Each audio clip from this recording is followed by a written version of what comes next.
এইটা 2 কোট মেরে ফিনিশ করা আছে, এটা আর এটা টেপ মেরে ডিজাইনটা করা হয়েছে। ডিজাইন করার পরে এটা 2 কোট রং মেরে এটা ফিনিশ করে দেওয়া হয়েছে।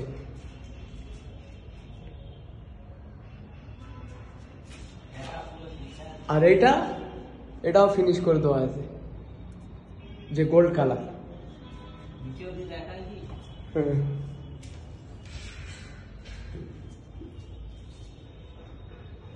সব মাস্কিং টেপ তুলে দেওয়া হয়েছে নিচেই, তোলা নেই, এটা পরে তুলে দেওয়া হবে।